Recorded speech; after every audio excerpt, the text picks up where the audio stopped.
დიდი მადლობა დღევანდელი დღისთვის, დიდი მადლობა თქვენი სიმრავლისთვის. ემრავლოს ჩვენ ერს, ქართველ ერს. გაემარჯოს. მე ბედნიერი ვარ, რომ დღეს სტუმრათა ვარ ჩამოსული ჩემს დედულეთში, იმიტომ რომ საარჩევნო სტუმრობა არის ეს. დღეს სამტრედიაში საარჩევნო მასპინძელი არის ჩემი ძმა, ჩემი კახა კალაძე.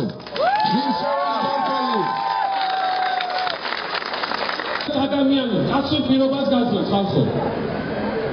მე ხვალზე, მასზე თქვენ რომ შეგხვდებით, ჩვენი შეხვედრები როდესაც იქნება, მე თქვენ თვალებში შეხედვის არ უნდა შემწვეს და გაძლევთ პირობას, რომ არ შემწვება. ხვალზე უფრო ბედნიერი ვიქნები, უფრო ამაყი ვიქნები, იმიტომ რომ თქვენი სამხედრო იქნება ბედნიერი, თქვენი შრომის სამხედრო იქნება გამაგებული.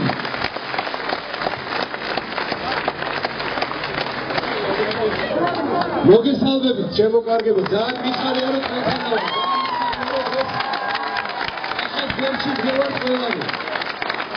ახალმა ძალიან ბევრი ითქვა ქართულ ოცნებაზე, რა მიზნები გვაქვს, მაგრამ მე არ შემიძლია სიამაყით ამთქვა ის, რომ ჩვენი პარტიულ კოალიციის, პარტიული სიის პირველი ნომერი რო კახა, ეს ყველაფრის მცველია მე მგონი მთელი საქართველოსთვის. ადამიანი, რომელიც არის წარმატების, გამარჯვების, დაუღალავი შრომის ნამდვილი მაგალითი.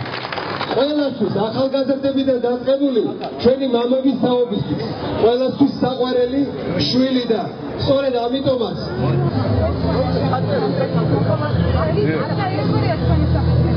ძალიან კარგი, ძალიან სასიამოვნო ბედნიერების განცდა მაქვს. მე სამტრედია ჩემთვის ძალიან ბევრს ნიშნავს.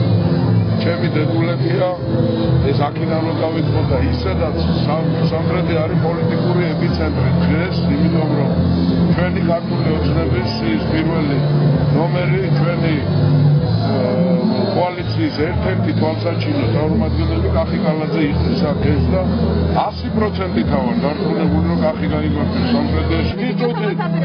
ერთი წუთი და თქვენ რას მეუბნებით, რომ დარწმუნებული ვარ, რომ იცის, მაგრამ ერთი წუთით მაცალე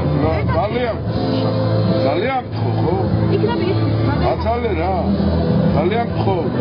უციგნურობა უნდა მოვიკითხოთ ნაცმოძრაობაში მოვიკითხოთ. ერთი წუთით არა, არავითარში არა ჩემ გოგჩი მე თქვენთან ინტერვიუს. ბატონო, თუ შეიძლება